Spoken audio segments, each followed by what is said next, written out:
Hipacondríaca apresenta Surra de Lúpulo. Oi pessoal, bom dia, boa tarde, boa noite! Eu sou Ludmilla, mais conhecida no Instagram como Hipacondríaca. E eu, como uma boa pessoa ansiosa, adoro pensar no futuro, adivinhar o que vem por aí. Às vezes até sofrer pelo que nem aconteceu. E hoje nós vamos usar bastante esses nossos poderes de vidência e clarevidência. Logo vocês vão entender. Alô, Lloyd, Henrique Boaventura aqui e, como sempre, eu torço pelo ano da Lager. Sempre. Eu torço por esse ano maravilhoso que nunca chega. Esse é tipo, eu me sinto um ratinho numa gaiola, sabe? Naquela rodinha assim. Só girando, sempre tentando chegar no ano da Lager. Mas um dia chegaremos lá. E hoje estamos aqui na presença do Bruno, da cervejaria Dogma. Bruno, dá um oi, pessoal aí. E aí, pessoal, tudo bem? Obrigado pelo convite. Bom, sou o Bruno, sócio da Dogma. Vamos falar um pouquinho aí de tarô, ler mãos e previsões de futuro. É isso aí. Volta ao mercado. Vale uma observação que a gente tem uma série que a gente gosta muito, que a gente fez essa série no ano de 2025 toda, mas que começou, na verdade, em 2024, que é o Case Cervejeiro. E, salvo engano, o Bruno foi o primeiro cervejeiro para trazer o Case Dogma aqui, porque essa brincadeira do Case, né, é meio que trazer cervejarias que estão sucedendo. O suceder, gente, não significa que elas chegaram na linha de chegada e tá tudo bem e acabou. Mas estão de pé, estão fazendo seus negócios prosperarem. Então, a Dogma veio como esse exemplo já há um ano atrás. Então, os caras seguem aqui e eles agora são patrocinadores do Surão. Olha como o mundo dá voltas. Ele capota o Brasil. É bonito, eu diria que é bonito. Eu acho que o futuro é bonito. Pois é.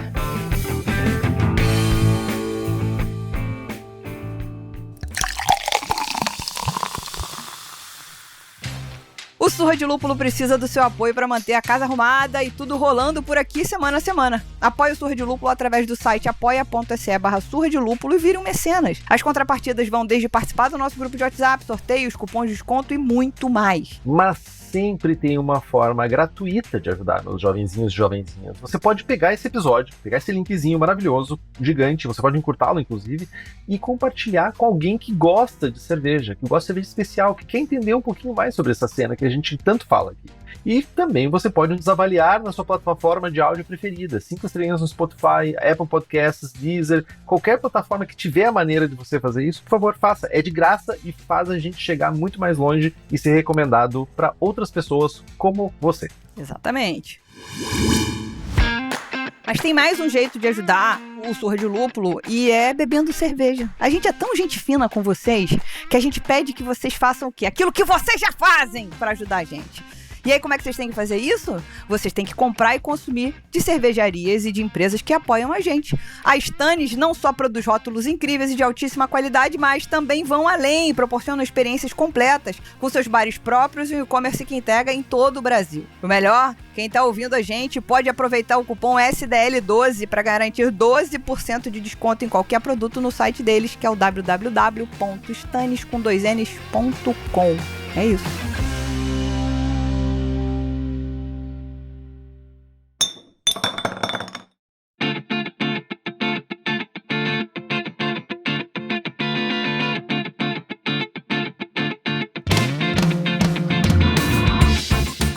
Agora, dando início, né, realmente, vocês já tiveram a impressão de que as pessoas têm dificuldade de dizer que estão indo bem na vida? Eu tenho um amigo meu que ele costuma dizer que quem tem vergonha de dizer que tá bem na vida é burguês. Proletariado não tem que ter vergonha de estar bem na vida. Mas parece que é sempre mais fácil a gente reclamar do que simplesmente admitir que tá tudo bem, tá tudo caminhando corretamente, né? Pois é. No mundo da cerveja artesanal acontece alguma coisa muito parecida. A gente ouve o tempo todo que o setor tá em crise. Olha o apocalipse cerveja. É mentira, olha a cobra, né? Parece que a gente tá na festa junina. Mas, ao mesmo tempo, a gente vê a cervejaria comemorando 8, 10, 15, 20 anos de história sendo independente. Ninguém tá dizendo que porque a gente tá fazendo esse comentário é fácil manter um negócio de pé. Mas também, gente, calma aí, né? E a ideia desse episódio é justamente a gente olhar para o futuro, né, olhando lá para frente, e pensar nas previsões para a cena cervejeira caseira artesanal no Brasil em 2026. Então, para frente e até 2026, tá? Então a gente não tá precisando muito mais para frente do que isso. Deixa eu só fazer uma correção. Você falou a cena caseira. Não é caseira não, pai. É profissional. É força do hábito, desculpa, gente. Bons tempos, viu? Bons tempos. É que eu vivo nesse universo ainda, né? Eu tenho essa vantagem. Pois é. A ideia desse episódio é justamente olhar para o futuro e pensar nas previsões para a cena cervejeira artesanal no Brasil em 2026. Então não é tão longe assim. E para isso, a gente chamou aqui o Bruno Brito, que além de ter começado como cervejeiro caseiro, hoje ele é dono de fábrica, de bar, tem franquias, e como se tudo isso já não fosse difícil, é médico e economista. Então é tipo... Isso pra mim... É disruptivo, eu diria. Teu dia também tem 24 horas? Tem. Na verdade, tu dorme? Durmo. Pouco, mas durmo. Gente, sem mais delongas, depois dessa apresentação bombástica do Bruno, pelo amor de Deus, Brasil. Vamos lá, vou fazer aquela pergunta meio beabá, Bruno. Você sabe, por acaso, qual é o tamanho... Sempre, por favor, isso não é pegadinha não. Se não souber, tudo bem, a gente tá aqui pra tentar entender. O tamanho do mercado de cerveja independente nos Estados Unidos? Você tem esse percentual oscilando na tua cabeça? Ah, não. A última vez que eu tinha visto era 15% do mercado, se eu não me engano. Eu acho que ele tá pra cima ou pra baixo, mas é por aí. É. E no Brasil, você tem esse cheiro? Eu chutaria uns 2. Bom, esse ano a gente descobriu com o Anuário do Mapa, fazendo um monte de conta, não é conta mirabolante, conta real, que o mercado brasileiro está entre 0,8% e 1%, tá? E aí, a minha primeira pergunta pra gente falar de futuro é: você acha que aumenta, diminui, mantém ou acaba? Acaba não. Acaba não, mundão. Acaba não. Assim, vamos pensar o seguinte, né? A gente tem que pensar se o pessoal lá em 2015 estava errado ou estava certo. Porque em 2015 falavam que era entre 0,5% e 1%. Então, dado que nos últimos 10 anos a gente continuou com a mesma fatia de mercado, eu acho que deve continuar a mesma coisa. Eu acho que talvez não... Eu acho difícil crescer muito, pelo menos no próximo ano. Mas eu acho que diminuir também não... Eu acredito que não deve diminuir, não. Eu acho que a gente deve ficar um pouco estável, assim, em relação ao tamanho, a proporção dentro do tamanho de mercado, né? Mas eu acho que esse bolo vai ser cada vez menos dividido, porque eu acho que a expectativa, assim, é que cada vez mais gente saia do mercado, né? Justamente porque deu aquela baixada no hype da cerveja artesanal, e eu acho que isso acaba oxigena menos o mercado para novos entrantes e pessoas que acabaram caindo de paraquedas no mercado, que foi uma coisa que aconteceu muito. Eu acho que isso elas vão ficando cada vez com menos fôlego de se manter no mercado. Eu acho que isso a gente vê. Eu acho que quem mais tem produto para vender hoje em dia é a empresa que vende tanque usado e... Tristemente. Todo dia. Tô recebendo uma carga de não sei quantos tanques, de braçagem do céu. Então, assim, eu acho que infelizmente essa é a realidade aí no próximo ano. Eu acho que mais gente deve acabar fechando. Mas só, Bruno, tu falou que tu acha que o mercado vai se manter estável, né? Não vai aumentar nem diminuir. Mas, ao mesmo tempo, tu disse que tu vê algumas empresas fechando. Então, com essa informação, tu quer dizer que tu vê empresas crescendo no mercado, quem tá no mercado que vai se manter vai crescer, e algumas outras vão desaparecer. Sim, eu acredito que sim. Principalmente porque, quando a gente para e pensa assim... Nesse número que a gente tem, que o nosso mercado ficou estável nos últimos 10 anos em proporção de mercado, e a gente pensa que o número de cervejarias multiplicou por quase 7, alguma conta não fecha. Então, acho que não tem como isso perdurar durante muito tempo. Então, eu acredito que isso é o que deve acontecer aí nos próximos anos. Eu acho que esse ajuste já está acontecendo e eu acho que ele deve continuar acontecendo. Em 2026, pelo menos, eu acredito que sim. Perfeito. Eu também sou da teoria, só para deixar minha previsão aqui, eu sou da teoria da redução no sentido de... Isso a gente vai falar mais adiante. Eu sou da teoria do sentido da manutenção, com talvez pequena brecha para pequeno crescimento, se a gente conseguisse, dentro do anuário, segmentar ainda mais as produções de estilos tais como Lager e Pilsen das cervejarias independentes. Hoje a gente está olhando esse bolo, globalmente falando, que se mistura e se contamina porque 99% desses estilos são produzidos pela grande indústria, né? Então a gente acaba computando ele pelo bolo. Se a gente conseguisse ter clareza do que é do que é da independente, do que é da grande empresa, a gente talvez conseguisse falar, não, nosso tamanho é 1,5, por exemplo, tá? Mas, enfim, como a gente não consegue isso, a gente não tem essa possibilidade. Mas, ao mesmo tempo, eu também gosto de ser otimista. Eu fico pensando o que significa que temos um oceano azul, né? Temos aí uma cara de incrédulos deles. Eu sou um pessimista nato, né? Tipo, então eu não sou a melhor pessoa pra dizer, tipo assim, nossa, que legal, vai dar. Eu acho que tem alguns desafios aí pela frente, né? Mas acho que a gente pode ir conversando isso ao longo do podcast aí, porque acho que tem bastante coisa pra conversar. Eu acho que os assuntos vão se desenrolando, misturando, né? Não falta tema. Exato. Falando no anuário da cerveja do Mapa, que a Lud trouxe, ele mostrou que, uma coisa que ela também falou, que o crescimento do número de cervejarias, ele desacelerou nesse último anuário que foi divulgado, né?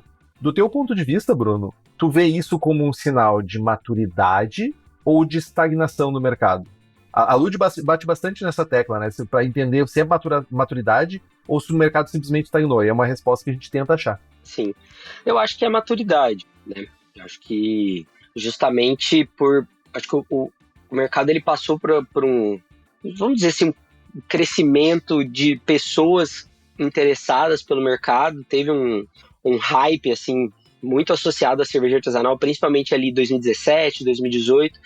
Eu acho que isso impulsionou muita gente a entrar no mercado, só que muita gente que também, às vezes, não tinha um plano bem estruturado para fazer isso acontecer. Então a gente teve um crescimento muito grande do número de cervejarias, eu acho que mais ainda, mais intenso do número de marcas, né? Porque a gente fala número de cervejarias, mas a gente esquece que, poxa, tem cervejaria que, pelo menos, é que hoje eu já tenho 4 anos que eu não produzo fora. Mas eu produzia em cervejarias que só produziam cerveja para os outros. Então, assim, eram cervejarias que produziam 20 marcas diferentes, né? Mais até. Então era aquele monte de gente entrando no mercado e isso impulsionando esse crescimento não necessariamente pelo consumo, mas sim pela vontade das pessoas de ofertarem aquilo ali. Porque muitas vezes é o cervejeiro caseiro que tem o sonho de ver o produto dele na prateleira e tal. Então isso eu acho que acaba agora passando esse hype, eu acho que o mercado começa a ter um período de maturação mesmo. O que eu acho sobre isso especificamente, na minha concepção, e eu falo isso até de maneira meio rude, porque eu sou uma pessoa tough, é que eu acho que tá rolando uma limpeza no mercado. Eu acho que rolou uma abertura muito grande, muitas pessoas achando que estavam correndo, poxa, eu vou achar petróleo embaixo desse lugar, e daí não veio esse petróleo, muita gente entrou sem tanta experiência, inclusive empresarial. Vinha com esse sonho, vinha com a transição de carreira, tinha feito um colchão, tinha feito uma poupança e acabou investindo nesse sonho e sabe? Então a gente percebe que talvez algumas pessoas não tenham conseguido levar a termo por isso. E a gente está falando, o mercado americano está dando sinais e eles estão alguns anos à nossa frente, eles estão lá com mais de 9 mil cervejarias e eles estão achando absolutamente normal o que está acontecendo, que é cresceu, e agora a gente está num processo de redução / de manutenção, porque o mercado não tem condição de absorver tudo aquilo que se produz, né? Não cabe todo mundo. É um pouco do que você falou também na primeira. Tipo, eu acho que mantém, porque, enfim, não tá entrando ninguém novo, né? Então a gente acha que mantém. Então aqui Sim. No Brasil a gente não tem nem visibilidade de quem é cigano. Então eu tô falando de 1849 cervejarias, se não me engano, mas e cigano? Quantas mil ciganos nós temos no Brasil? Sim, é. E essas são as marcas que mais saem do mercado, né? Porque acaba que são operações com custo fixo muito baixo, né? Não é assim, você fechar uma cervejaria, uma indústria, não é fácil, né? Então você tem contrato, você tem uma série de funcionários, tem um monte de coisa. Eu acho que eu falo com um pouco de conhecimento de causa, porque eu fui cigano e depois migrei para ter uma fábrica. Antes de eu ter a minha fábrica própria, eu fechar minha empresa era só eu decidi fechar. Hoje, não, né? Eu tenho vários funcionários, tenho vários contratos de aluguel, tenho vários contratos de fornecimento de insumo. Então, assim, eu não simplesmente consigo fechar a empresa. E o cigano, ele tem muitas vezes a facilidade. Lógico, tem os caras mais estruturados e tal, mas a grande maioria deles, eles acabam... E isso aconteceu muito. Aqui em São Paulo é notável a marca ela some do mercado por 6 meses, aí ela vem e coloca um rótulo novo, aí depois ela some de novo, aí depois ela vai e coloca um rótulo novamente, aí faz uma promoção, queima o estoque, depois ela vai, some e fica nessa. A marca fica indo e voltando do mercado. Essa é uma marca sazonal. Aí isso não, assim, não tem muito porquê disso continuar acontecendo, né? Eu acho que por isso que a gente vai ter esse ajuste aí. Uma coisa bem legal disso que a Lud trouxe também, da cena cervejeira norte-americana, está achando inclusive normal isso. Eu acho que isso, Lud, fala muito com a questão eu não estou dizendo que são melhores nem nada disso, os norte-americanos, né? Mas é uma questão muito mais de um olhar de negócio mesmo para a cerveja e não tanto de amor pela cerveja. Tipo, porque quando tu olha como um negócio, tu vê que, tipo, olha, a população não aumenta. A faixa que consome o meu produto também não aumenta. Diminui, talvez, inclusive. Então a gente tem a tendência é que a gente tenha uma diminuição, é natural do processo a empresas fecharem, empresas serem criadas e esse ritmo oscilar. Aqui a gente fica com essa visão muito romântica de que, tipo, porra, fechou, fim do mundo. Não que não seja o fim do mundo para quem fechou, né? Mas, tipo, parece ser um movimento muito direcionado pelo business, né? E não tanto pelo amor. Mas assim, essa é a segunda bolha de cerveja artesanal norte-americana. Né? Os Estados Unidos já passou por esse processo antes, no final da década de 90.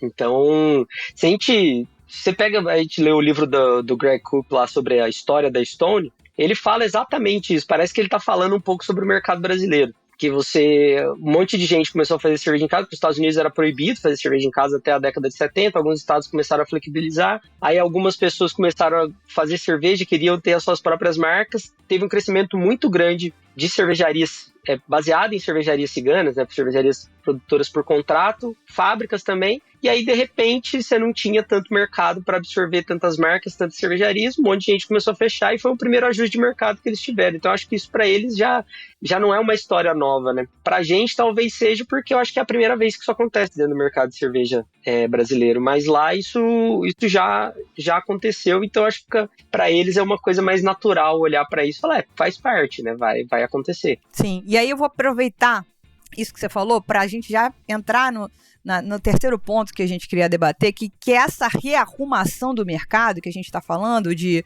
maturidade, estagnação. Será que a gente vai ver uma consolidação de marcas, por exemplo, e eu só estou falando de cervejarias independentes, tá? Porque aquele processo de cerveja grande comprar cerveja pequena, na minha visão, hoje, no dia que a gente está gravando, nesse final de ano, não existe mais no mercado uma grande chegar e comprar uma pequena. Não é que não existe, acho que a probabilidade disso acontecer é muito baixa. Então, você acredita que a gente vai ver uma consolidação do mercado no sentido de fusão e aquisição?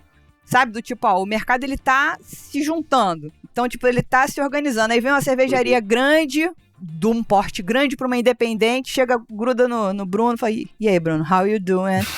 Me passa a Dogma pra cá, por exemplo, e você tá querendo sair do negócio, vale a pena pra você. Você acha que existe a gente tá nesse lugar, talvez, de cervejarias não acabarem, mas adquirirem outras? Não, assim, uma cervejaria independente comprar outra cervejaria independente, seria isso. Isso. Eu acho que isso pode ser que aconteça, mas eu acho que talvez o mais provável seja quando essa tempestade terminar de passar e a gente começar a ver marcas consolidadas mesmo. Eu acho que realmente as grandes elas não têm apetite para comprar novas marcas, até porque eles estão com um posicionamento totalmente diferente. Quando você olha para a Ambev hoje, eles estão muito mais consolidando poucas marcas e até marcas maiores deles, que nem eram consideradas artesanais, eles estão deixando meio de lado. Acho que fica claro, às vezes, até quando a gente olha para o caso da Vals e da Colorado, a Ambev, ela meio que assim, não toca mais as operações de bar. A Guzi, pô.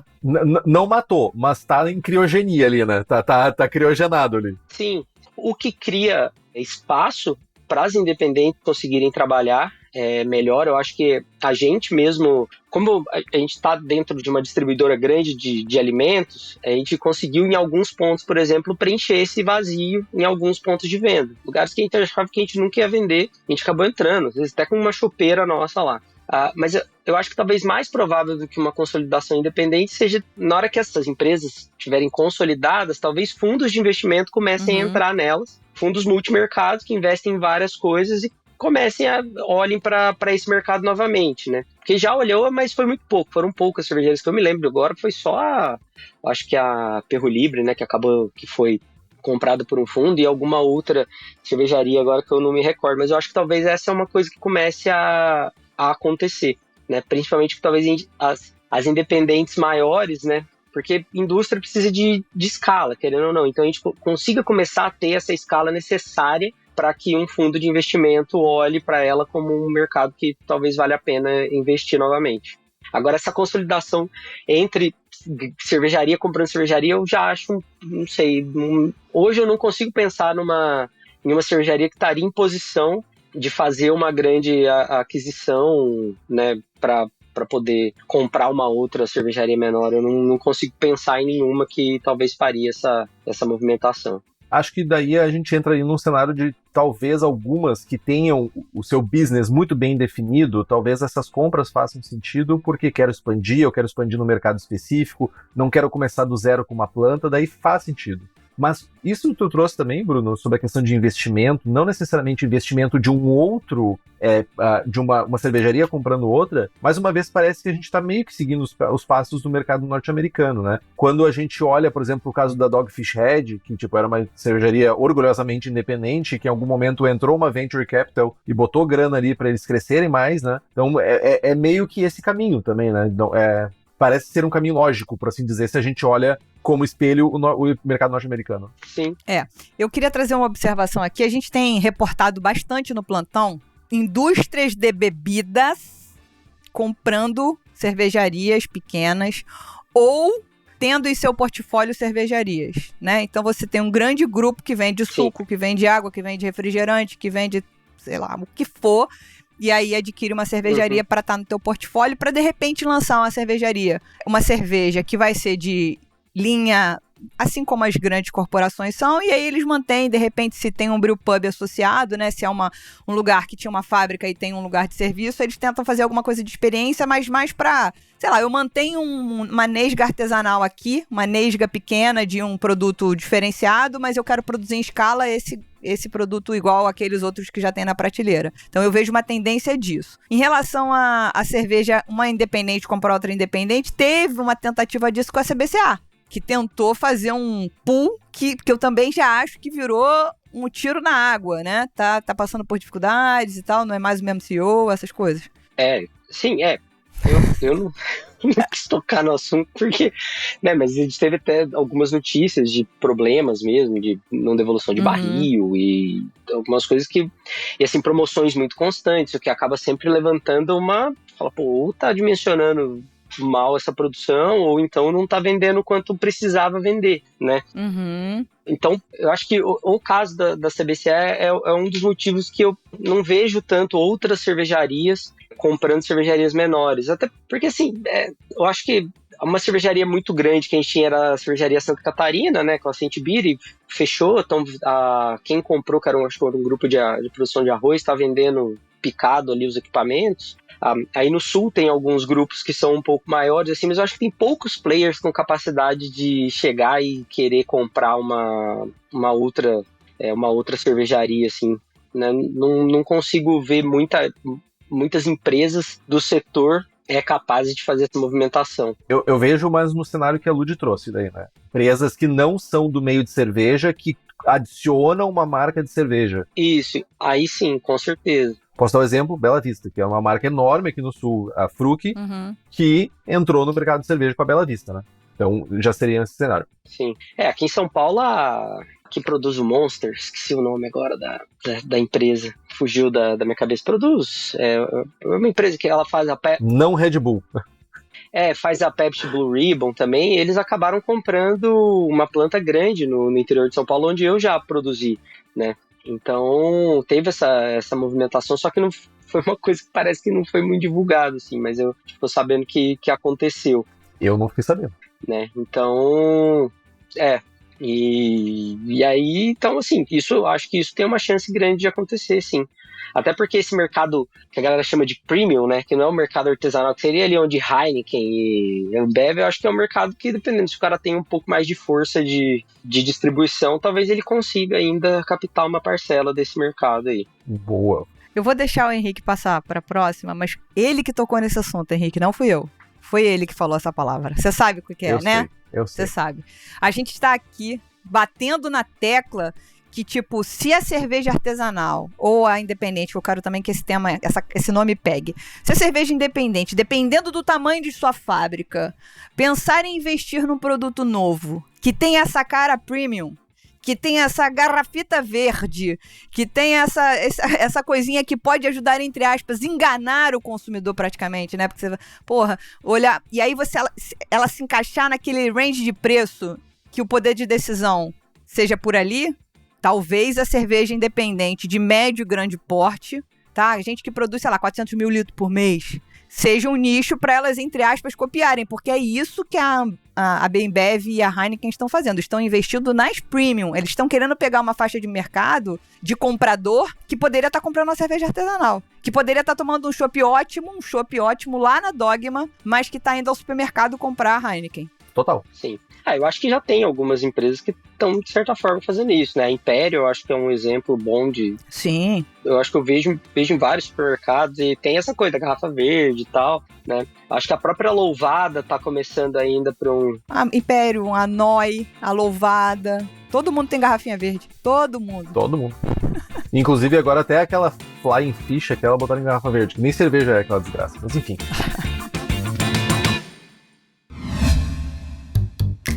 Você já percebeu que novembro tá voando? Isso significa que a super promoção da Dogma tá acabando. 20% em todo o site. Sim, todas as cervejas fresquinhas e não pasteurizadas que a gente ama estão com preço especial. É a chance perfeita para encher a geladeira de IPAs, Double IPAs, Hazes, Stouts, Sours, Pilsen e muito mais. Tudo feito por quem apoia o Surra de Lúpulo e entende muito do assunto. Só não esquece, usa o cupom BLACKDOGMA no site www.cervejariadogma.com.br e garante essa festa no seu copo. Corre lá, porque essa promoção vai acabar no dia 2 de dezembro.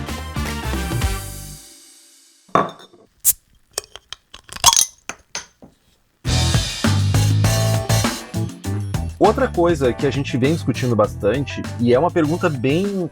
Primeiro, a gente falou muito sobre movimento das cervejas de baixo teor alcoólico e sem álcool. Tá todo mundo fazendo, todo mundo. E daqui a pouco a pergunta meio que mudou para, beleza, será que esse mercado se sustenta no cenário onde não temos big players injetando uma grana violenta de marketing em cima? E a pergunta que eu te faço é sobre isso. Se isso veio para ficar mesmo ou é só porque temos marcas gigantescas fazendo aportes de marketing, incentivando o consumo de cerveja sem álcool? Acho que eu tenho uma opinião forte sobre isso.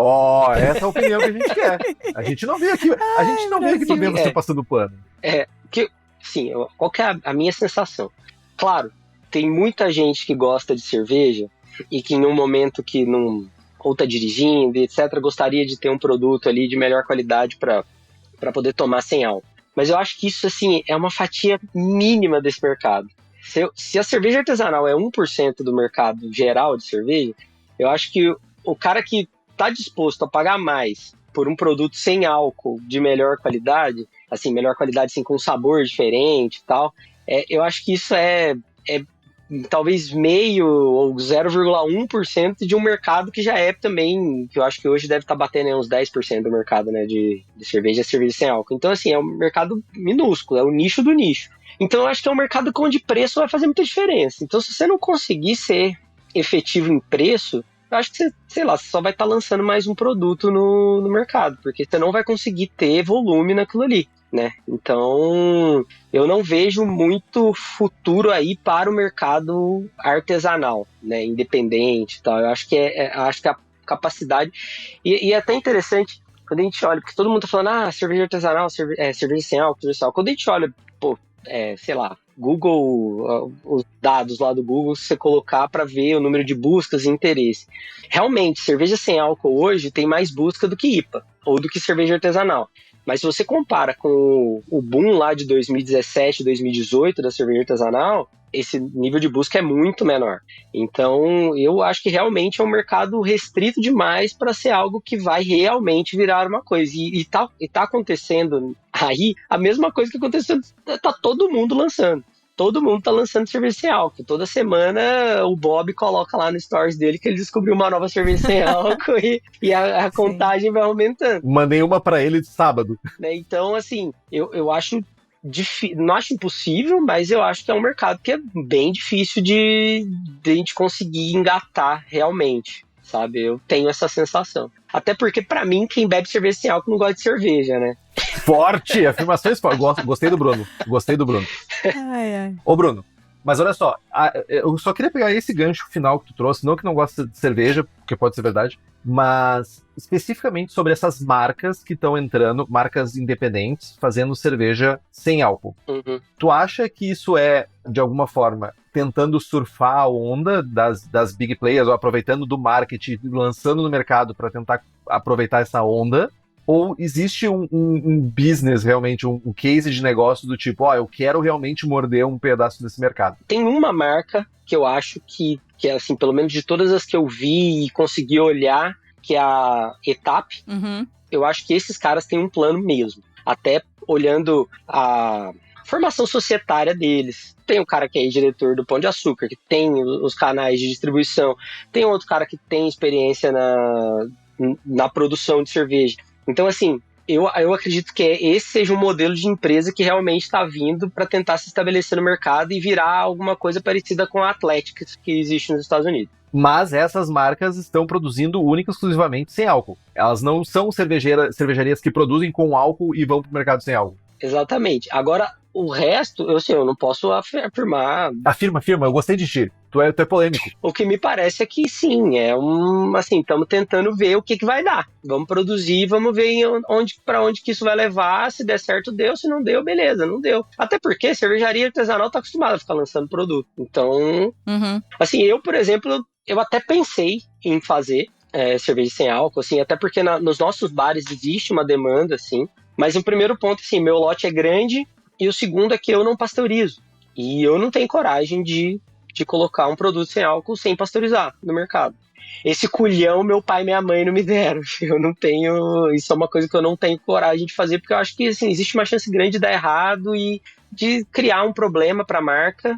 E a marca, eu acho que é um dos ativos mais importantes da empresa. Então eu não colocaria a marca em risco só para tentar fazer um teste que eu não consigo estabilizar. Né? Eu acho que existe esse risco, então eu não faria. Mas boa parte das cervejarias, acho que vem fazendo, acho que é muito nisso, assim, para ver como que vai ser, vamos ver se a gente consegue encaixar nesse novo mercado, né? Eu acho que tem dois pontos de vista diferentes e eu acredito que, no caso do Brasil, por exemplo, a Etap, a Sim Cerveja e a Beba Lucy, que são as três independentes e que são 100% produtores de cerveja sem álcool, tá todo mundo de olho no mercado que não é necessariamente vender para quem gosta de cerveja. Você falou muito bem, pode ser que quem beba cerveja sem álcool nem goste tanto de cerveja, e é verdade. Eles podem, inclusive, estar de olho no mercado de gente que não gosta de cerveja, do mercado evangélico, por exemplo. Sabe, você entendeu? Que a gente também tem que estar olhando para fora um pouco desse nosso lugar, a gente gosta de cerveja. Se eu beber uma cerveja sem álcool gostosa, eu vou achar legal. Não sei se eu quero beber isso pro resto da minha vida, mas enfim, eu acho que é legal ter uma opção. Mas eu acho que eles estão de olho no outro mercado, que tem a galera da corrida, que tem a galera do pedal, que tem a galera da natação, e foi assim, por esse caminho que a Athletic veio, porém a Athletic é uma startup que recebeu mais de 100 milhões de investimento. Simples como isso, canhão de divulgação, marketing, etc. Coisas que as nossas empresas aqui não têm. Para além disso, eu acho que cervejarias que estão lançando os seus próprios rótulos, tem aquela do tipo, eu ter no meu cardápio a possibilidade de, não sei se isso vai ser 0,1% da minha produção, whatever, é só para meio que, sei lá, a Campinas conseguiu fazer um nicho ali. Produzir uma boa IPA que as pessoas gostam e alguns estabelecimentos falam, eu não vou produzir, mas eu vou comprar a IPA da Campinas porque aparentemente ela funciona, ela agrada o bebedor de cerveja que porventura tá aqui como motorista da rodada, ou seja, a Campinas não tá preocupada em alcançar atleta. Mas Etap tá, a Beba Lucy tá, assim não, assim quer alcançar um público mais evangélico, variado, quem tá mais velho que não aguenta mais beber e tal. Então essas são as minhas observações sobre cerveja sem álcool e sobre cervejaria como a Dogma, que não pasteuriza. Eu estive em Nova York na The Other Half e os caras estavam com uma Vit Beer sem álcool plugada no tap. O meu inglês é muito ruim, mas eu me comunico, sobretudo se eu bebo. Então, ele me explicou, falou, a nossa cerveja sem álcool, ela é não pasteurizada, mas eu só faço isso aqui, entendeu? Então, por exemplo, eu só boto no meu bar pra servir no meu chopp, porque eu tenho como ficar controlando se isso vai dar uma zebra, como você falou. Sim. Então, como você tem bar também, fica a dica aí, ó. Mas o problema é que aí é que eu falei, meu lote é muito grande, né? Esse que é o grande problema. Sim, não, sem dúvida, era só uma provocação. Bom, mas embora o crescimento das low alcohol ou no alcohol ainda enfrente alguns desafios, tem fabricante de levedura chegando para ajudar as cervejarias que querem jogar bem esse jogo. Você já conhece a Pinnacle? Pois deveria.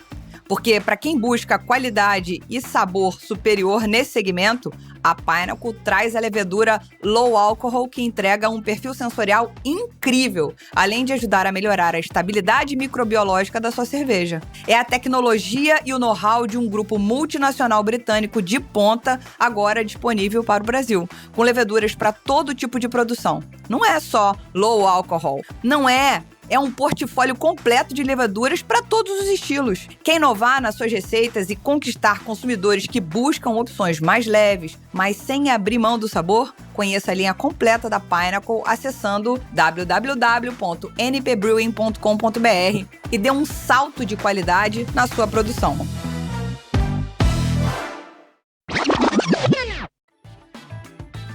Vamos lá, nosso mercado, a gente inclusive acabou de falar de idade, né? Tá claramente envelhecido. E isso é um problema para trazer novos consumidores. A gente precisa refazer essa base de consumidores, mas principalmente manter os antigos que talvez precisem parar de beber por motivo de saúde, grana, etc. Como é que você acha que esse envelhecimento do mercado está contribuindo para esse momento que a gente está sentindo essa barriga para baixo, que eu acho que é um movimento normal do mercado. Você vai lá para cima, aí você dá uma barriga para baixo, para depois você entrar numa outra curva de mais platô, assim. O que você pensa sobre isso? Eu acho que, assim, obviamente, a pior parte disso é você ter menos consumidor entrando, né? Então, tem cada vez menos gente nova interessada, então a gente tem menos consumidor entrando do que a gente tinha anteriormente, né? E aí, em relação ao pessoal que já está mais velho, né, e que continua bebendo, eu acho que esse é um ponto que vai ser importante justamente nos próximos anos. Porque eu acho que boa parte desse mercado, que talvez esteja mais envelhecido, é um cara que já toma cerveja artesanal há bastante tempo, eu não sei se esse cara é um cara que gostava de tomar Pastry Stout ou Smooth Sour. A Hazy IPA eu acho que talvez seja uma coisa mais palatável. Eu acho que boa parte das cervejarias perdeu um pouco o contato com esse público também, porque deixou de produzir cervejas mais tradicionais, assim. Então, é fácil você encontrar no mercado brasileiro hoje cervejarias que só produzem Hazy IPA, Pastry Stout e Sour com fruta. E que não produz uma IPA normal, ou então não produz uma Pilsen, ou não produz uma cerveja belga. E eu acho que esse público talvez tenha se sentido um pouco abandonado por essa parte do mercado, né? E eu acho que vai fazer parte disso a gente ir reconquistando esses... Porque assim, a Dogma também, durante muito tempo, a gente não produzia mais, não estava produzindo tanto essa cerveja. A gente produzia no Brewpub, mas para distribuição a gente quase não fazia, até porque são produtos onde a competição é um pouco mais forte em preço e a gente não tinha a competitividade necessária para poder fazer isso. E aí na hora que a gente começou com a fábrica, a gente começou a fazer esses produtos. Então acho que reconquistar esse público, que às vezes hoje até toma majoritariamente às vezes a Heineken ou Spaten ou esse outra cerveja e não toma mais artesanal, e começar a trazer talvez esse público de volta vai ser um ponto importante, né, para manutenção e crescimento do mercado. Inclusive, eu acho que essa é uma questão de por que também que o mercado ele acaba crescendo menos, porque o boom da cerveja, o hype, esse crescimento muito grande que teve, eu tenho a sensação de que foi muito baseado nesse tipo de produto, que são produtos que, cara, eu não tô falando mal, assim, tá? Só deixar claro, eu bebo, mas assim, são produtos que eles se distanciam do sabor da cerveja, né? Aquela cerveja que a gente tem na nossa cabeça, que a gente viu o pai tomando, o avô tomando, esses produtos não têm tanto o sabor da cerveja. Quando você olha uma IPA, uma West Coast IPA, uma English IPA, elas parece, em alguns aspectos, com uma Pilsen, por exemplo. Você tem um sabor maltado, você tem o amargor do lúpulo, você tem os aromas de lúpulo que são mais herbais, às vezes, e tal. Só que quando a gente vai para uma Hazy IPA, ela é muito mais parecida um sucão, uma coisa mais frutada, um amargor mais baixo, as peixes também. E eu acho que talvez esse público poderia não ter muito interesse, e a gente vai ter que começar a recuperar essa galera que talvez estava presente ali no início do mercado e que agora, às vezes, talvez não esteja mais, né? Nesse ponto, Bruno, inclusive eu tenho que... Outras marcas fizeram a mesma coisa, mas vocês trouxeram, né, a From Rejection to Oblivion, né? Acho que esse é o nome da linha, né? Sim. Com cervejas britânicas e com estilos britânicos, né? Que isso para mim faz bastante sentido isso também, a questão do distanciamento de estilos mais clássicos e cada vez mais especificando e se afastando das pessoas que, no final das contas, talvez queiram consumir aquela cerveja clássica. E o clássico é clássico por um motivo. Essa é a grande verdade. E pra mim faz total sentido isso que tu trouxe. Eu vou meio que, Lud, se tu me permitir, casar junto com a próxima pergunta aqui sobre a educação do público, porque eu acho que isso faz bastante... tá muito relacionado às duas coisas. Porque a gente tem aquela visão de como é que a gente influencia, como é que a gente educa, como é que a gente conquista o público sem ser o cervejeiro chato ou a cervejeira chata. Que é tipo, tu tem que beber isso. A Lud faz um trabalho exemplar quanto a isso, né? De educação, de mostrar esse... Ela faz exatamente tenta trazer essa transição, né? Fazer essa transição mínima de cervejas de massa para a porta de entrada. Mas se não tiver essa porta de entrada, não vai acontecer isso. Então, como é que tu acha que a gente faz isso? Como é que a gente vê em 2026, né? Esse papel da cervejaria de educar esse público que já tá raro e, tipo, já é um público difícil por per se, assim, sem ser o servo chato, ou a serva chata. É um desafio, né? E aí, assim, até dando continuidade ali do que a gente estava falando, porque... E aí eu acho que esse é um ponto também que é central no momento que a gente está vivendo no mercado, porque esses produtos que talvez se afastem um pouco dos clássicos, foi atraindo gente. E eu acho que ali a gente perdeu a oportunidade, eu me coloco nessa aí como dono de cervejaria, de também mostrar o resto. Né, e mostrar para a pessoa que existe um universo ali, além desses 3 estilos ali que estavam sendo mais explorados e que elas poderiam começar a gostar disso. E aí a gente começou a receber muita gente que vinha por um hype de uma coisa que estava sendo falada em mídia, no jornal, estava bombando, e a gente acabou não fidelizando tanto esse público na cerveja em si. Que eu acho que talvez essa galera tá enjoando um pouco desses produtos e eles estão indo para outras bebidas, eles não estão vindo para cerveja, né, para cervejas com gosto de cerveja, vamos dizer assim, brincando, mas que tem esse sabor mais clássico, né, e a gente acaba perdendo esse público. E aí o papel de educação, eu acho que vai além da cervejaria, eu acho que as cervejarias a gente vai ter que apostar cada vez mais, talvez, nas próprias redes sociais, conseguir comunicar com o público, mas aí vai ser um papel muito importante que os bares vão ter também nisso, né, de tentar entender, não chegar para o público e falar, olha, você tem que beber isso, que isso é bom, mas tentar entender o que o cara gosta e tentar apresentar o produto que talvez ele vá gostar. Eu acho que é uma coisa meio que, sim, você olha para o mercado de vinho, um sommelier de vinho, ele entende o que o cara gosta, qual que é o paladar dele, se ele tem um paladar de uma coisa mais leve, se ele gosta de uma coisa mais encorpada, se ele quer... E aí apresentar o produto que vai agradar o paladar dele, não tentar entregar pro cara uma coisa que inicialmente não vai fazer ele gostar, né? Então acho que vai ser assim. E aí só finalizando, e eu falo isso porque assim, nos nossos bares, eu brinco que nada é difícil de vender. Tem coisa que vende um pouco mais, tem coisa que vende um pouco menos, mas nada é impossível de vender. A gente consegue vender tudo. Na distribuição, não. Na distribuição, se não é IPA, trava.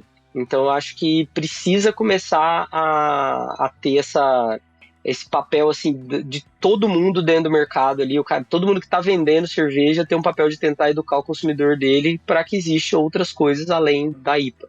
Você levanta a bola e aí a gente vai ser obrigado a cortar. A gente até inverteu aqui na pauta o assunto, porque a gente sente que a gente vai vivendo de hype em hype, né? Porque a cerveja artesanal, ela vai vivendo de hype em hype, né? Dá uma levantada, bota a cabeça para fora da água, pega um pouco de ar, afunda de novo. O que vai vir depois do hype das New England IPAs, que, pelo amor de Deus, acaba, não aguento mais beber a mesma cerveja, Brasil. Eu concordo muito com a Lud, acaba a hype de cerveja queimando a goela de lúpulo. E, na verdade, assim, eu comecei a tomar um ranço, eu fui falar com um amigo no Instagram, que acho que foi em 2019.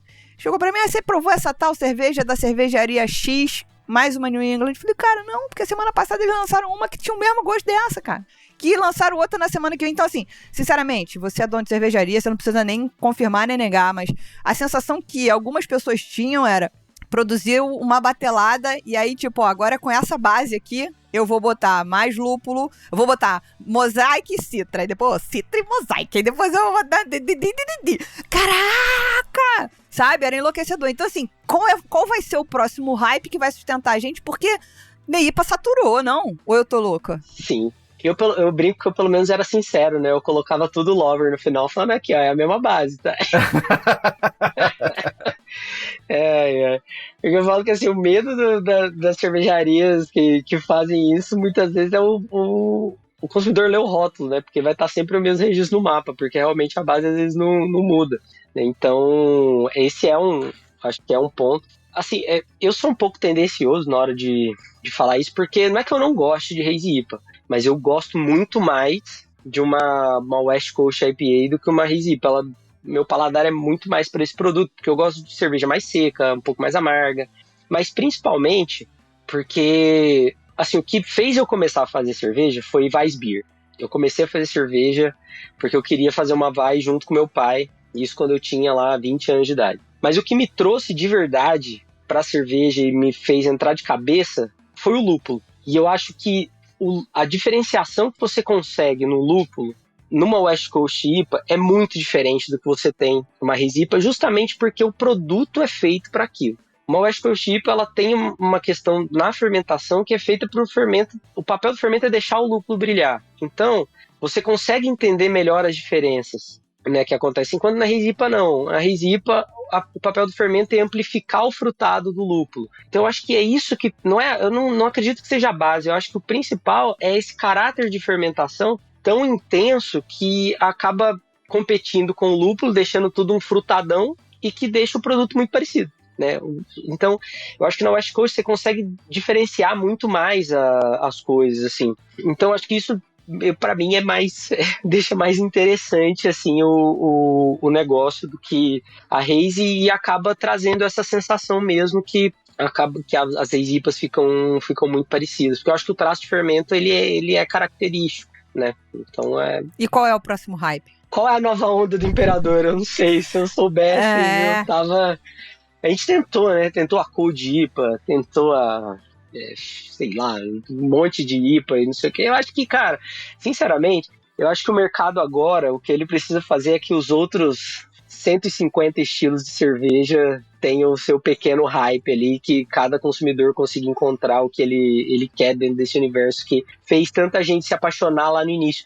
Porque boa parte das pessoas que estão no mercado até hoje são pessoas que se apaixonaram pelo mercado de cerveja há 10, 15 anos atrás, quando o que era legal era provar estilo diferente. Era você sentar numa noite e você provar 15 estilos de cerveja diferente em vez de 15 cervejas do mesmo estilo. Eu acho que isso que talvez precise voltar e que talvez seja da onde a gente vai tirar fôlego aí pro mercado, né? Tá, então vamos lá. Só para fazer uma interpretação para ver se fez sentido para você. Talvez o novo hype seja que todas as cervejarias possam produzir todos os estilos, não, claro, pelo amor de Deus, não fala pra Dogma fazer 150 estilos, mas ao invés de fazer 150 Hazy IPAs, pegar e falar, cara, eu vou fazer o mês da inglesa, aí eu vou fazer, a fina flor da moda inglesa, eu vou fazer só alemães, a fina flor alemã, só as belgas, sei lá, tô aqui espinafrando, ou seja, o que você tá querendo dizer é, vamos ter mais variedades de estilos, de boas cervejas sendo produzidas,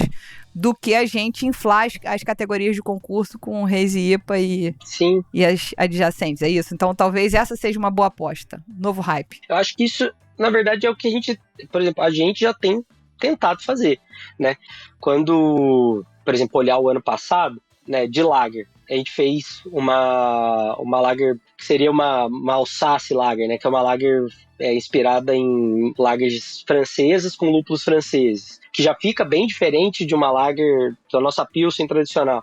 Aí a gente fez a West Coast Pilsner, que é com lúpulos americanos, mais seca, com mais sulfato na água do que a Pilsen normal.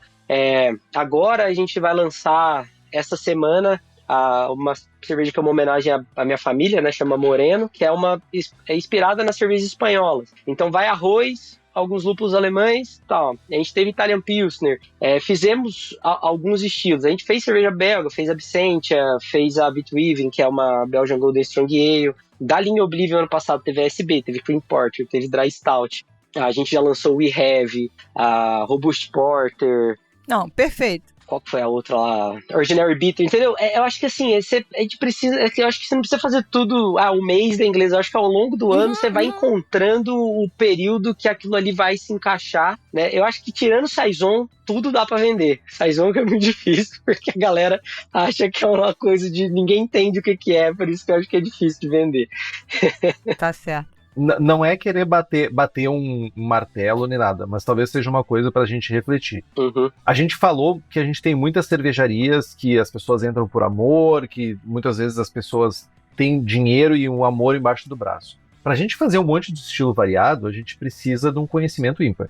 A gente precisa, repetir a mesma cerveja e mudando o lúpulo é relativamente mais simples. Sim. Talvez isso seja também um cenário. Não estou dizendo que as pessoas não são capazes de fazer cervejas. Eu estou dizendo que talvez pro modelo de negócio dessas cervejarias, ficar mudando o lúpulo faz mais sentido do que ficar pesquisando receita, testando outras receitas. Sim. Mas eu só quero trazer um dado que isso talvez possa ser um horizonte que a gente está vendo. Nos últimos concursos caseiros que eu participei, o número de cervejas lupuladas foi ínfimo e a quantidade de lagers foi muito maior. Quando eu vejo isso acontecendo, eu vejo que as pessoas que fazem cerveja em casa querem beber lager. Então talvez esteja se aproximando o ano da lager. Boa. Eu acho que o grande problema do ano da lager, eu acho que o motivo dele nunca acontecer é que para isso acontecer o volume precisa ser grande. E aí precisa que pessoas que não necessariamente são cervejeiros caseiros e que têm aquele super interesse, né, na cerveja, consumam o produto. E essas lagers, elas são mais caras. E são produtos mais difíceis de convencer os clientes a tomarem. A gente consegue quando eu não tenho a minha Pilsen, por exemplo. Eu tenho um bar no shopping aqui, lá no Shopping Tamboré, que é muito interessante porque lá é onde eu vendo Pilsen, né? Então, é a cerveja que mais vende. E a gente tem muita dificuldade lá. Lá é um dos bares onde a gente tem mais dificuldade em fazer com que as pessoas se interessem por outros estilos, porque é muito assim, o pai que tá com o filho lá no playground, a galera do shopping e tal, não é tanto igual aos nossos outros bares, que muitas vezes quem vai já tem mais interesse na cerveja. E aí, por exemplo, a gente tem Gorlami e tem Pilsen, né? A Gorlami custa, sei lá, R$2-3 mais caro, né? Só que, cara, se a Pilsen tá engatada, a Gorlami não vende, porque é difícil você fazer esse cara entender que aquilo ali vale R$3 a mais e que realmente é diferente. Você pode dar provinha, porque o cara não encaixa. Mas não é porque ele não quer pagar R$3 a mais, ele até paga, porque quando a Pilsen não tá engatada, o barril de Gorlami vai em um dia, entendeu? Na mesma velocidade da outra Pilsen.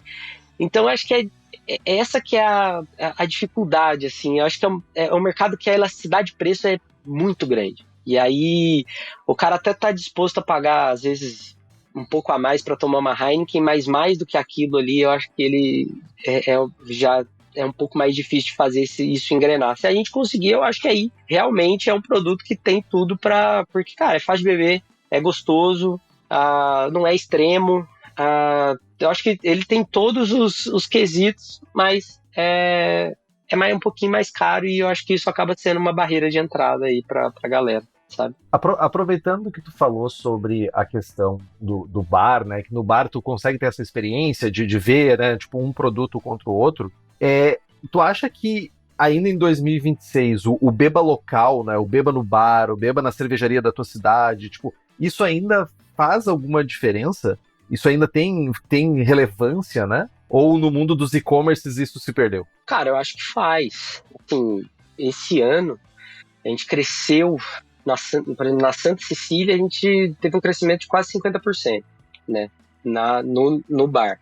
A gente teve um crescimento geral, mas o que mais puxou o crescimento da Dogma foram os bares e as franquias e a loja online, obviamente, assim. Mas hoje a minha loja online, ela fatura, sei lá, um pouco mais da metade do que o meu bar da Santa Cecília fatura. Fatura mais ou menos parecido com o que o meu bar do Tamboré fatura. Entende? Que é um bar pequeno, tem 15 metros quadrados, só fica meio como se fosse numa praça, assim, um mercado lá de vários restaurantes. Então eu acho que o Beba Local, as pessoas ainda saem pra beber. Eu acho que não tem mais aquela coisa, às vezes, de ficar até 3, 4 horas da manhã em casa. São Paulo deixou de ser, eu posso falando aqui, deixou de ser uma cidade super noturna, mas as pessoas ainda vão nos bares pra beber, sim. Eu acho que a galera cansou um pouco de beber em casa durante a pandemia e a gente sentiu que foi voltando. E esse ano, assim, aqui esse ano a gente teve uma alteração de preço importante, né?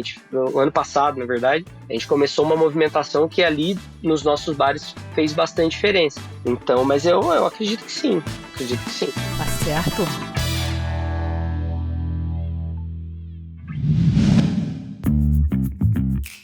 Bom, e falando nisso, você já experimentou o potencial dos lúpulos nacionais frescos? A Fazenda Milalt, no coração da Serra Gaúcha, cultiva um lúpulo da variedade Saaz de altíssima qualidade, levando frescor, aroma e sabor incomparáveis para os seus rótulos do home brewer à cervejaria industrial.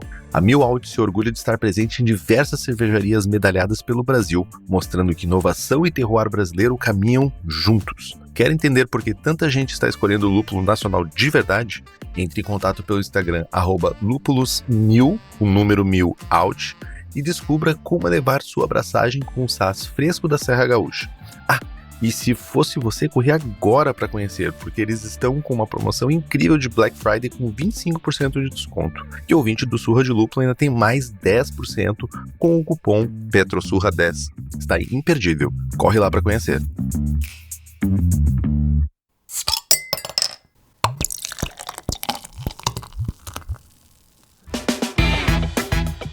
Bom, a gente tá se encaminhando mais ou menos para os últimos pontos do nosso papo. E aí eu venho, como você foi um cara que gostou de chegar no corte cego em algumas coisas, aquela assim, Tramontina, você acha que em 2026 vai existir espaço, ainda há espaço pra cerveja cigana, pura e simplesmente? Foi uma coisa que a gente começou lá atrás. Você falou, pô, a cervejaria chega, lança, some 6 meses, aí depois volta, lança 6 meses. Ou existe a cigana que de repente investe muito em venda no bar próprio e etc, mas é cigana porque não tem a fábrica. Você acha que ainda existe espaço pro cigano, pura e simplesmente? É cigano de ocasião? Assim, eu acho que existe, mas é cada vez mais difícil, né? Eu acho que a gente vê, por exemplo, falar uma marca Los Foragidos, eles já estão fazendo o brewpub deles, eles já estão fazendo essa movimentação, né? Eu acho que existe espaço para quem tem um plano de negócio e uma ideia de como executar ele. Então eu acredito que existam ideias que possam ter sucesso no mercado ainda. Sempre lembrando que, assim, o cigano ele sempre vai ter um nicho de mercado para atuar, né? Ele vai ter mais dificuldade porque ele é pouco competitivo, então a marca dele tem que vender muito. Assim, existe espaço para Spartacus no mercado? Existe, claro que existe, e eles são ciganos, né? Então acho que o cigano ele não está completamente sem espaço. Eu acho que o que não tem mais espaço é pro cara, o cigano de sazonalidade, que ele quer de vez em aventureiro. quando lançar ele fica 3 meses sem fazer um produto e aí depois ele volta a fazer, coloca em meia dúzia de bares que são de amigos e tal. Eu acho que esse cara vai ter cada vez menos espaço, mas eu acho que o cigano sério, que tem um projeto ali para seguir, eu acho que sim, eu acho que sempre vai ter espaço para gente boa trabalhar, né? Isso aí eu acho que sim. A Spartacus segue lançando coisa? Eu confesso que eu não acompanho muito eles e aí tô perdida. Segue, ele continua fazendo bastante coisa, assim. Então, assim, acho que bastante coisa, uma triple hazy IPA. Mais uma. Mas o que eu ia falar é que eu acho que uma coisa que toda cervejaria que tiver no mercado vai precisar ter os produtos âncora. Então, produtos que são a cara da marca. Acho que assim, um exemplo nosso, por exemplo, é a Rizoma. A Rizoma, ele traz a cerveja que mais vende. Ela vende mais que... Assim, na distribuição, ela vende mais que Pils. Né? Vende mais que a Ipinha, vende mais do que a nossa American IPA. É a cerveja que mais vende lata, disparada, é a Rizoma. E eu acho que talvez o Cássio deve ter percebido isso, e eu tenho visto que ele tem feito com mais consistência os produtos. Também diminuiu o fluxo de lançamentos e tem feito coisas muito boas ainda, né?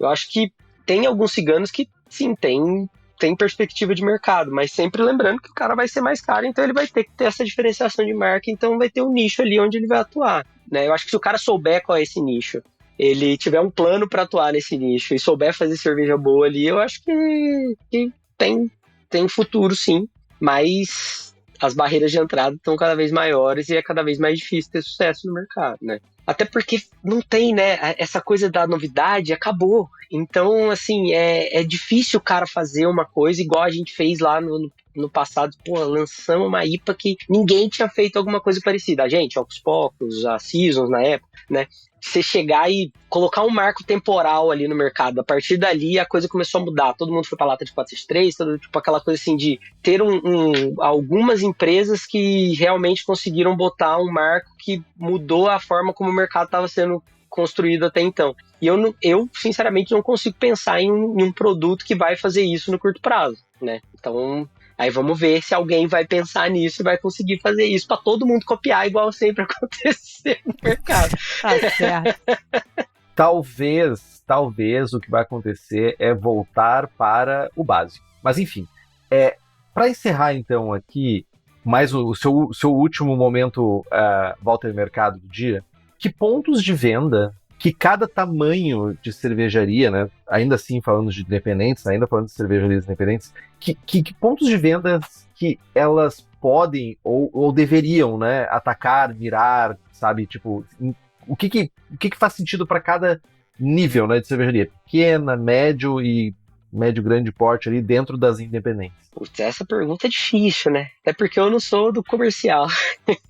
Mas do teu ponto de vista, assim, até como consumidor, talvez, às vezes, tipo, tu entender, porque a gente vê um distanciamento, né? A gente falou de e-commerce, a gente falou dos bares, mas a gente perdeu empórios, ou pelo menos uma maioria dos empórios fecharam, a gente não tem mais onde consumir realmente sem ser nos bares ou nos e-commerces. E também, por outro lado, a gente tem as pessoas comprando cerveja em grandes redes e tudo isso. Mas eu entendo que, por exemplo, as grandes redes de supermercado não é para todo mundo. Assim como eu acho que os empórios também não tem por que ficar vendendo os Lertal, tá ligado? Então, tipo, entende meu ponto? Entendo.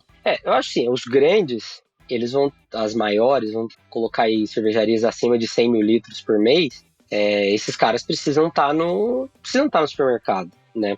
Inclusive, eu acho que assim, para você conseguir chegar próximo acima de 50 mil litros por mês, uma cervejaria vai ter que começar a olhar pro autosserviço ali, para redes de mercado, de alguma forma vai precisar, porque é o que escoa volume, né? Porque tem cada vez menos bares de cerveja artesanal, menos empórios, etc. E o food service, ele é um desafio porque ele é dominado pelas grandes, né? Com muita grana ali envolvida.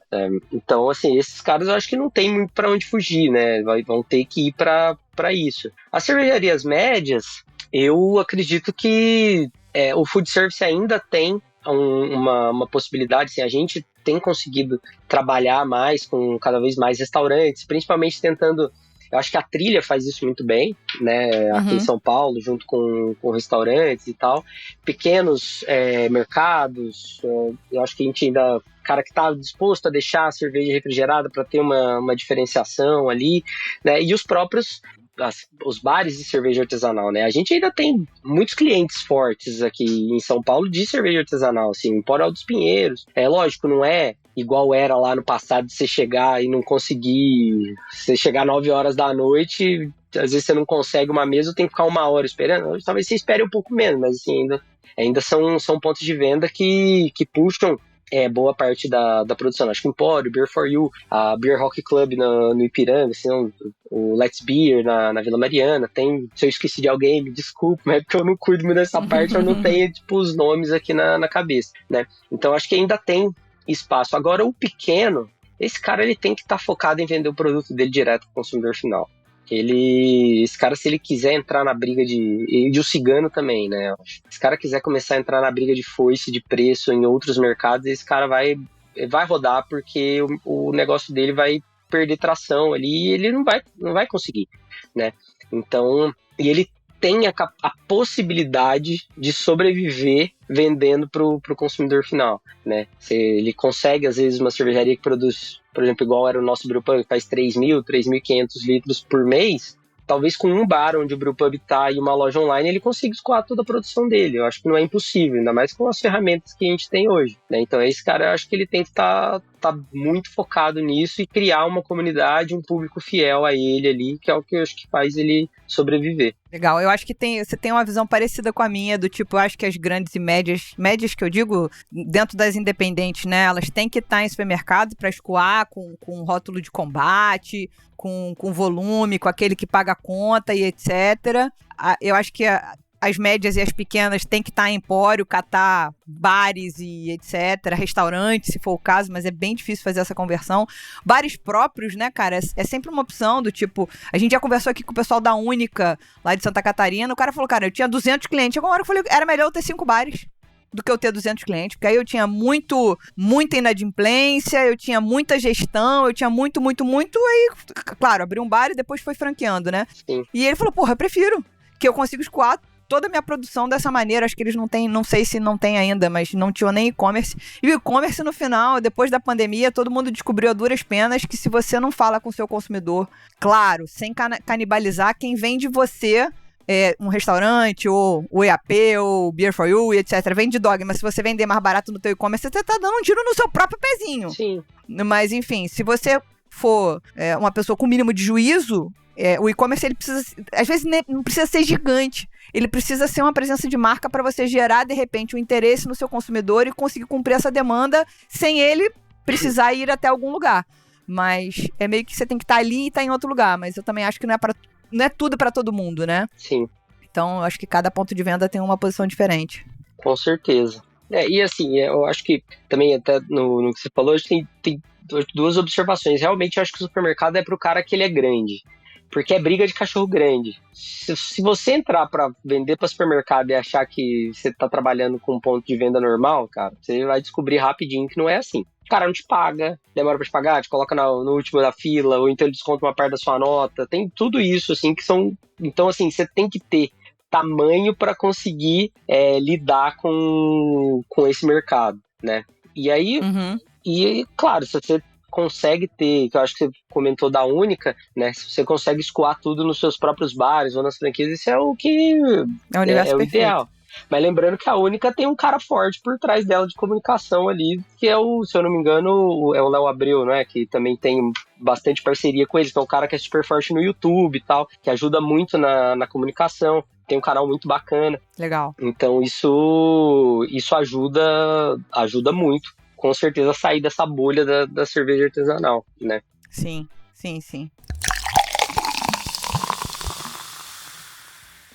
Gente, eu acho que a gente tentou aqui fazer botar um centro de mesa branca e botar umas cartas aqui em cima da mesa pra gente tentar entender mais ou menos o que é o futuro. E aí eu queria que vocês ouvissem, pudessem compartilhar com a gente depois. Eu tô me sentindo muito Lion do Thundercats, né? Dê minha visão além do alcance.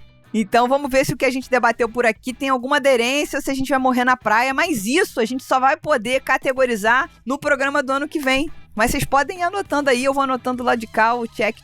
Eu queria agradecer ao Bruno pela presença, foi um prazer. Eu que agradeço pelo convite, sempre disposto a participar. Bom demais, muito obrigado, Bruno. E eu me pergunto se em 2026 as pessoas ainda vão saber o que é Thundercats. Esse que é um problema também. Thundercats! Pesquisem. Procure saber! Procure saber. Se você ouviu a gente até aqui, lembre-se de participar conosco nas nossas redes sociais, @surradilúpulo no Instagram e TikTok. Tem alguma sugestão de pauta e ou convidados, manda um e-mail para contato@surradilúpulo.com.br. É isso, meus amigos. O que a gente fala, Henrique? Até semana. Até semana que vem.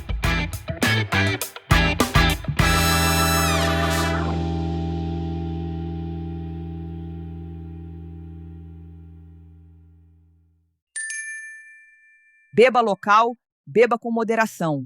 Este podcast é produzido pela BAC Produções e Comunicação e está disponível no Spotify, YouTube ou na sua plataforma de áudio preferida. Na nossa equipe, contamos com a colaboração de Henrique Boaventura, Ludmila Almeida, Gabriel Gurian, apresentação, redação, blog e Rubens Reis na edição.